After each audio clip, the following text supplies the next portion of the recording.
Jaya Jaya Shri Caitanya Jaya Nityananda. Jaya Advaita Chandra Jaya Gaura Bhakta Vrinda. Reading from Caitanya Caritamrita, Adi-lila, Chapter 7, Text 146. Sambandha Abhideya Prayojana Nama Etina Artha Sarva Sutre Paryavasana. Sambandha Abhideya Prayojana Nama Etina Artha Sarva Sutre Paryavasana. Sambandha Abhideya Prayojana Nama Etina Artha Sarva Sutre Paryavasana.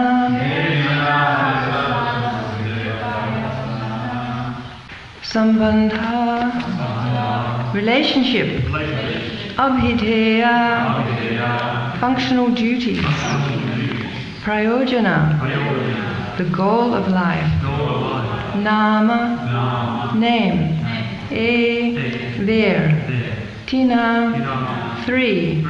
Artha, purport. Sarva, all. Sutre, in the codes of Vedanta. Paryavasana, culmination. Translation. One's relationship with the Supreme Personality of Godhead, activities in terms of that relationship, and the ultimate goal of life, to develop love of God. These three subjects are explained in every code of the Vedanta Sutra, for they form the culmination of the entire Vedanta philosophy. Please repeat. One's relationship with the Supreme Personality of Godhead. Activities in terms of that relationship. And the ultimate goal of life, to develop love of God. These three subjects are explained in every code of the Vedanta Sutra, for they form the culmination of the entire Vedanta philosophy. Purport by Srila Prabhupada.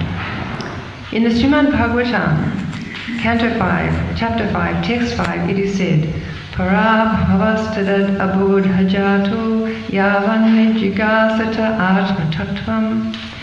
A human being is defeated in all his activities as long as he does not know the goal of life, which can be understood when one is inquisitive about Brahman. It is such inquiry that begins Vedanta Sutra, Atato Brahma Jigyasa. A human being should be inquisitive to know who he is, what the universe is, what God is, and what the relationship is between himself, God, and the material world. Such questions cannot be asked by cats and dogs, but they must arise in the heart of a real human being. Knowledge of these four items, namely oneself, the universe, God, and their internal relationship, is called Sambandha Jnana, or the knowledge of one's relationship. When one's relationship with the Supreme Lord is established, the next program is to act in that relationship. This is called Abhideya, or activity in relationship with the Lord. After executing such prescribed duties, when one attains the highest goal of life, love of Godhead, he achieves Prayojana Siddhi, or the fulfillment of his human mission. In the Brahma Sutra or Vedanta Sutra, these subjects are very carefully explained. Therefore, one who does not understand the Vedanta Sutra in terms of these principles is simply wasting his time. This is the version of Srimad Bhagavatam 128.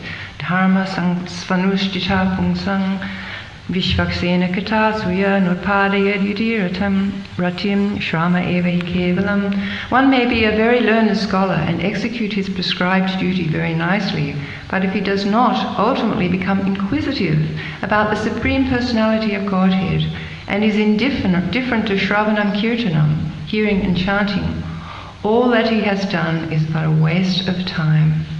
Mayavadi philosophers who do not understand the relationship between themselves, the cosmic manifestation, and the Supreme Personality of Godhead are wasting their time, and their philosophical speculation has no value.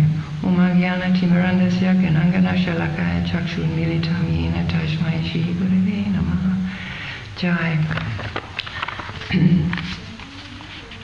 So here the Lord is continuing to speak to Prakashananda Saraswati and all his followers who are Mayavadis.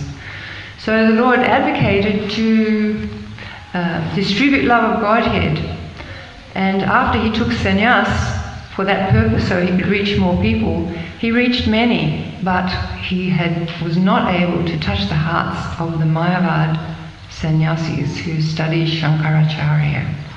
So when he went to Benares, there was a lot of criticism from Prakashananda and his many followers about the Lord's behavior, because the Lord was simply chanting and dancing in ecstasy, and he wasn't seriously studying Vedanta. So they became very blasphemous of Lord Chaitanya. But Lord Chaitanya, as we know, he's completely transcendental, so he was not concerned about their blasphemy, and he just went from there, he went to Vrindavan.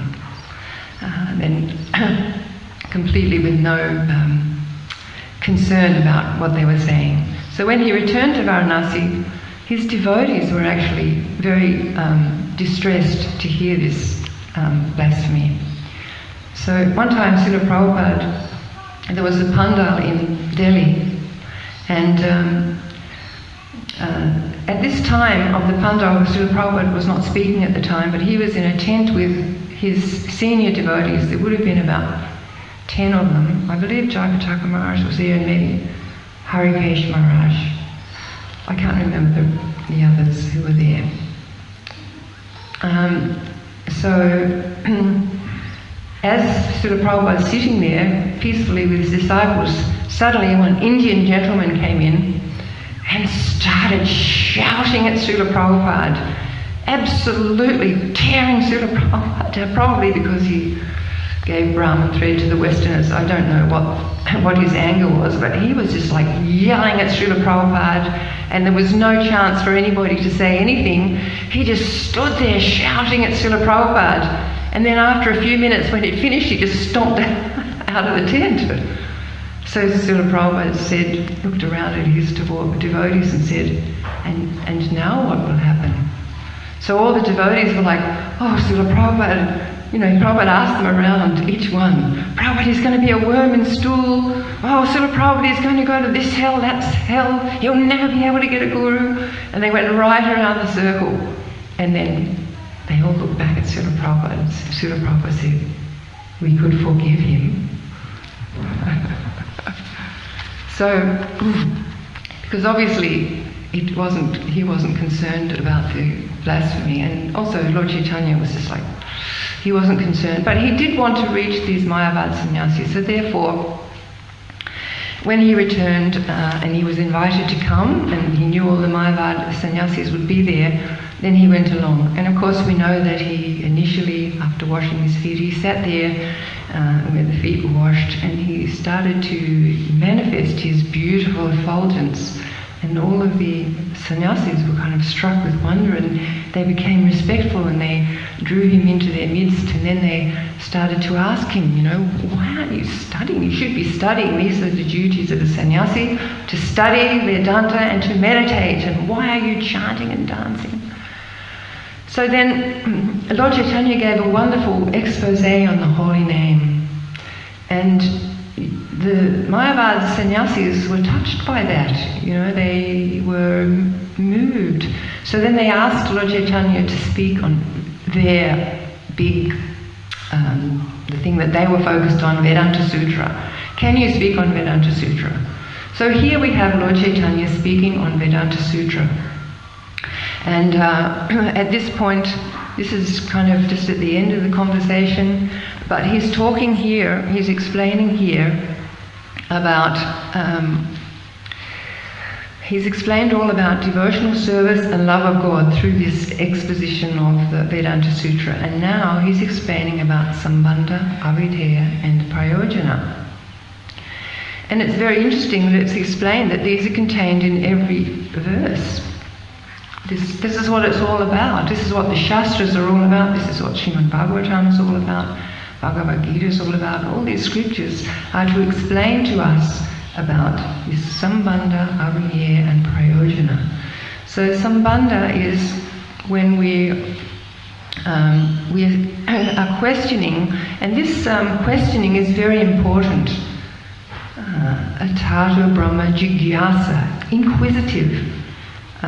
So once one becomes inquisitive to know about one's who are we really? Just like Sanatana Goswami went before the Lord and he said, people think I'm very great. And he was a brilliant scholar and he was a brilliant politician. And he said, but ke ami, I don't even know who I am. So he was praying to Lord Chaitanya to please enlighten him as to who he was. So this is this process, Sambandha. First of all, we have to find out who we are and what our relationship with God is. What is the universe and what is the material creation? How do I relate to God and how do I relate to the material creation? So this is the start of human life. So oftentimes in the scriptures we hear the acharyas saying that it's simply animal life. What people are living when they're just enjoying sense gratification is animal life. So we can think that that's very harsh, animal life, but actually because there's no they don't have this inquisitiveness, who am I? So all their activities are on the platform of, false ego and eating, sleeping, mating, defending. They can't pull themselves out to that higher platform that the human being has the facility to pursue. And that's the whole goal of human life. But when someone doesn't do that, then that's why they're often called animals. So as Prabhupada's explaining here, the cats and dogs, they can't ask about spiritual life. They don't have that facility. They have to eat, sleep, mate and defend. But as human beings, we have this wonderful opening to get beyond all these animal activities and attain a spiritual platform. So this quote that Srila Prabhupada gives from the Srimad Bhagavatam, the 5th canto, the translation is, as long as one does not inquire, and again this inquisitive is mentioned, as long as one does not inquire about the spiritual value of life, one is defeated and subjected to miseries arising from ignorance. So those miseries arising from ignorance are birth, death, disease and old age, as we know. And the living entity is trying to squeeze the utmost pleasure out of this world, but it actually doesn't work. There's some quite strong descriptions in the 11th canto where Lord Krishna is talking to Uddhava. And actually it's quite interesting because some of the translations are very similar to Bhagavad Gita. He's imparting that same knowledge, but he's imparting to Uddhava. So there he's explaining that because the living entity imagines a false connection with the three modes, he accepts his body as his self, and then he suffers the consequence of his own imagination. So it's a strong statement. We're imagining that we're connected with the modes, we're imagining with this body, and then we're suffering all these consequences of our own imagination. And Prabhupada compares it, Krishna compares it just like to the suffering in a dream. So sometimes we might have terrible things happening in a dream, and you wake in a lather and you might keep remembering that dream for some time because it's so ghastly that actually you know that that dream is in the past and it's got nothing to do with who you are in your daydream. Prabhupada called them night dreams and daydreams. So in the daydream with someone else, so we know that that night dream's actually got no significance, but at the time it can have a lot of significance. So that's our, the living entity's unfortunate situation, that we suffer the consequences of our own imagination day after day after day. So, and it's also explained that that dream, also in the 11th canto, the dream of being part and parcel of material nature drags the soul into bitter suffering, and one is afflicted with innumerable troubles. So therefore, at some point one has to become inquisitive. What is going on here? Why am I suffering? And who am I really? What's my connection with this world, and who is God? So this sambandha is so important that we establish that relationship. The relationship is eternally that we are the servant of Krishna. So we're tiny, we're insignificant, we're not the Lord of all we survey, we're Krishna's tiny, infinitely tiny servant. And once that sense of the Lord's complete transcendence comes, then Krishna, the Lord, Krishna, he sees that and he will send the Guru to help us to cultivate our understanding of who we really are and how we can start to satisfy that understanding that we're a spirit soul, a very tiny servant of the Lord. So this whole wonderful process that we've been given of the bhakti yoga that Srila Prabhupada and the acharyas are giving us, this is bestowed by the Guru to help one to then move into that prayojana state. Through humility and submission, the soul can start to reconnect and have that mood, how can I serve? So that's what abhideya is, to act in that relationship of a tiny servant and feel that submission to the Lord's control. I was just listening to a very nice class, a Srimad Bhagavatam class on the 7th canto. Srila Prabhupada gives so many fantastic classes about Prahlad Maharaj, and was very fond of talking about Prahlad Maharaj. He talked about Prahlad Maharaj many, many times, sort of like more, I think, than other areas in the Srimad Bhagavatam. And he's talking about Prahlad, this particular verse in 7-9, I think it's 28. He's talking about how Prahlad Maharaj didn't want, Lord Nrsimhadev wanted to give him benedictions, and he was just offering him everything. Prahlad simply wanted to serve his spiritual master because he knew his spiritual master was the one who'd given everything that had enabled him now to see the Lord face to face. So he wasn't going to skip that step, of that most important step of the spiritual master. He said to Lord Nrsimhadev that he wanted to serve Narad Muni, knowing that it was Sri Narad Muni who had enlightened him. So the Lord does send the spiritual master, and through that humility and submission to the Guru, then what happens is, there's another verse in the 11th canto, Tasmat Gurum Prapadyeta Jigyasu Shreta Uttamam. Again, this inquisitiveness about knowing who we are. So, and it's explained there, therefore any person who seriously desires real happiness must seek a bona fide spiritual master and take shelter of him by initiation. So this is the start to get rid of these miseries of material life and start obtaining some realization on our actual constitutional position of servant. And by pleasing the Guru, one gains Krishna's pleasure, and that's described always as the secret of success. And then when one's qualified the Guru offers the platform of direct service to the Lord. So it all has to be done through the Guru, and that's why Sri Prahlad Maharaj was so grateful to Sri Narad Muni and always wanted to continue serving him.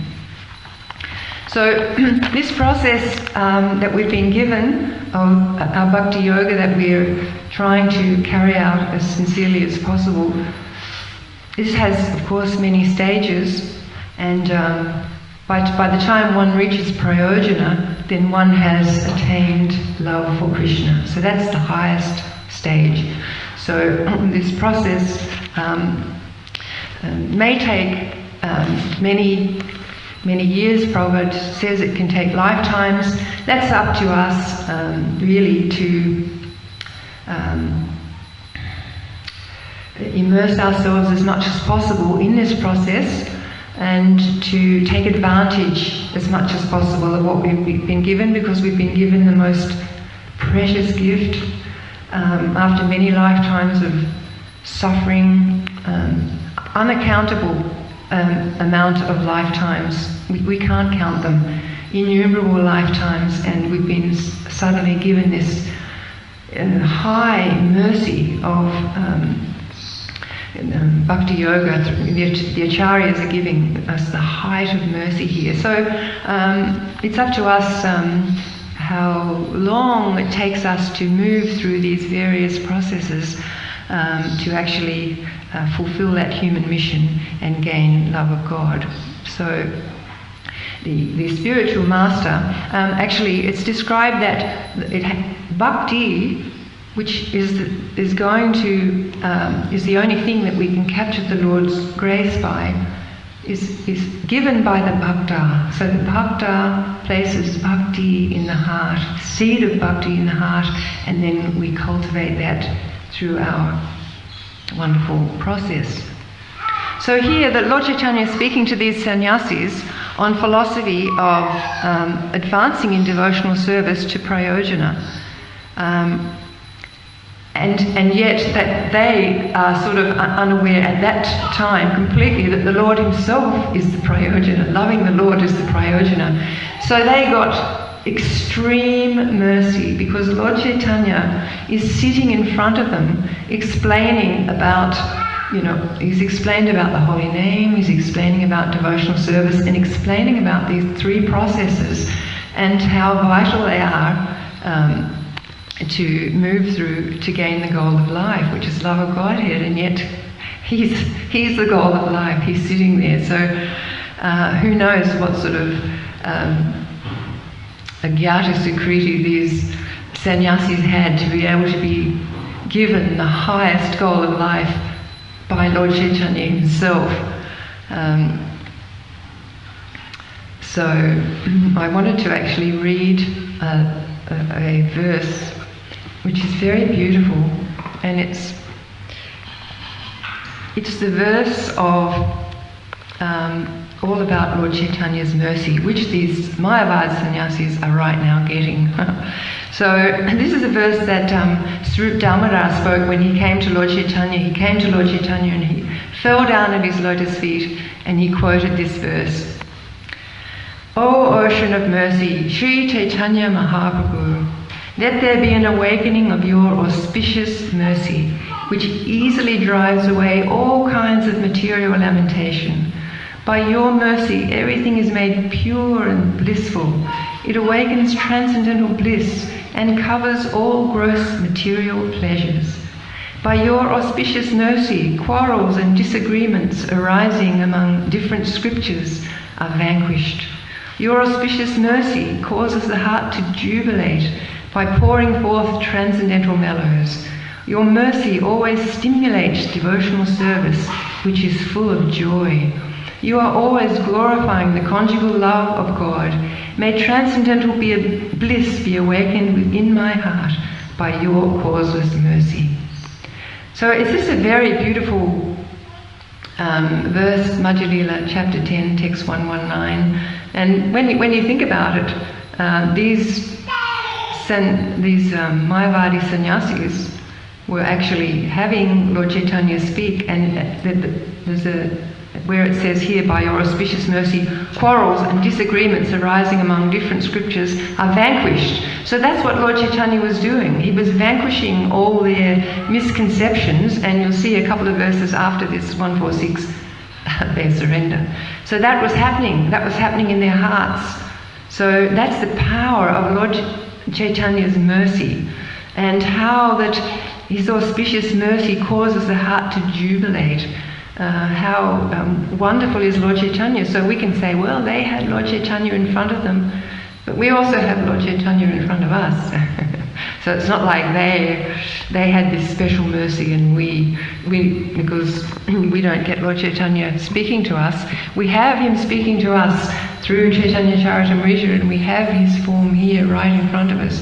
So we have such fortunate opportunities to pursue this abhidaya, and to, as soon as possible, in whatever year of this life or another life, to attain that prayojana. So prayojana means that once one has that prayojana, then one will, of course, that those symptoms of ecstasy will come, this Lord Chaitanya's mercy will come, and one will simply wish to help other living entities and to preach this movement and to open up the hearts of others. So there's another quote in Caitanya Caritamrita about this joy that comes, and it's concerning the Shikshashtakam, which we say every day, and sometimes we kind of rattle through it. But actually it's such a potent prayer, and it's the only thing that Lord Chaitanya, that we have written down from Lord Chaitanya. So it's a pretty amazing prayer, that we're saying it every day. So it's nice if we can meditate a little deeply on what it means. So Prabhupada's talking about that seventh Yugayatam Nimishina. O Govinda, feeling your separation, I am considering a moment to be like 12 years or more.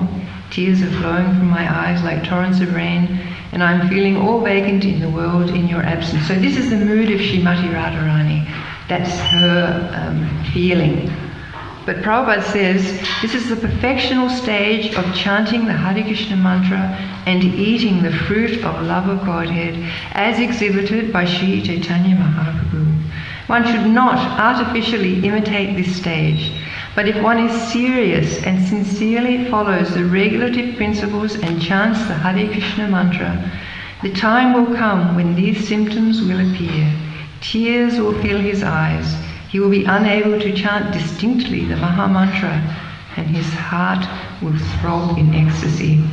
So, sometimes it's nice to remember that goal and to sort of have a feeling of connection with what's to come if we can sincerely chant and sincerely follow this process. Like Srila Prabhupada did explain, for example, that 90% of our advancement comes from chanting the Hare Krishna Maha Mantra. He also explained that our ticket back to Godhead is our bead bag. And the beads within it, of course, and the chanting. But that's our ticket back to Godhead. He also said once, I have written all these books simply so my disciples will chant Hare Krishna, the Hare Krishna Maha Mantra. Always, because our minds are so crazy, but we can always access this mercy of Lord Chaitanya through sincere prayer, because he, as we read there, his mercy is so wonderful, and so we'll, if we can actually connect with that mercy, our hearts will be very joyful. And so along the way, we have many ways of help. We have the Guru, we have the Acharyas, we have the 6 Goswamis who have given us wonderful literatures. We have Lord Chaitanya, we have Lord Nityananda's mercy, we can beg for his mercy. And of course Radha and Krishna, Krishna Balaram, they are always giving us mercy. So our situation is so fortunate, and if we can take advantage by sincerity in our chanting, in our relationships with other devotees, and in our service, devotional service to Krishna, then that prayojana will come much faster than if we're a little sort of lax. Okay, thank you so much. Hare Krishna, please forgive my offences, and I wonder if anyone has any comment or question.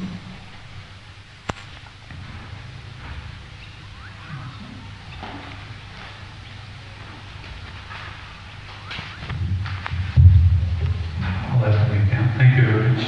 Maybe you can speak a little bit about, because we always get this point of when we talk about Krishna, and then we say that the approach to the Caitanya, the approach to the Caitanya, we need mercy of Lord Nityananda, and maybe speak about the process of approaching Lord Caitanya. Well, to approach Lord Chaitanya, it's so funny, isn't it? I was just thinking about that yesterday, how we go back and back and back and back to get the mercy. So, but I was just listening to Prabhupada yesterday, and he was talking about the Six Goswamis and how they're giving us our mercy, how the acharyas, I mean, it's like, we start from our guru, we're begging mercy from the guru, and we're begging mercy from Srila Prabhupada, Srila Bhaktisiddhanta, all the Vaishnavacharyas, and we beg mercy from the Six Goswamis who epitomize that love of God and who have given us so much. And that's exactly, Narottam Das Thakur was saying the same thing, that we have to take shelter of those Goswamis. In some of his songs, he's talking about that, taking shelter of the Goswamis to get Lord Chaitanya's and Lord Nityananda's mercy. But really, it's kind of like, it's an apple, you can take a bite anyway. You can go to Lord Nityananda, you can go to Lord Chaitanya, they're so kind. But also, the idea is that we are humbly understanding that mercy is coming, from the spiritual master back through disciplic succession.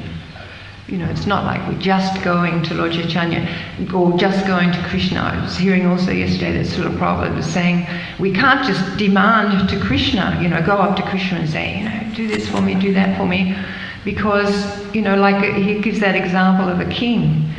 We can't even go see a king, we can't even go see Scott Morrison, you know what I mean? We've got to go through stages. So for us, it's kind of whoever we're praying to, it's with that consciousness that we wouldn't even know anything if it wasn't for the, our disciplic succession. So we always have that in our heart, that due to Srila Prabhupada, Srila Bhaktisiddhanta, our Guru, etc., we have this facility to go and to pray. And also Prabhupada told us to pray to Krishna Balaram. That time he opened the temple in 1975 in Vrindavan. He said, if you have a problem, he said, now Balaram is here, everything is all right. He said, so if you have a problem, you go to Krishna Balaram, or Nitai, he said, and you say, my dear lords, this is the problem, and they will make all arrangement. So, it's just that mood that we're not just demanding, we're humbly praying through the disciplic succession to whomever. That's my understanding anyway. Thank you. I'm trying to find something. It just reminded me of a great statement Srila Prabhupada makes in the Gita about this. No, please. It's just a sentence. Yeah. It just came to mind, and it hits it right on the head. Chapter 18, verse 75, purport.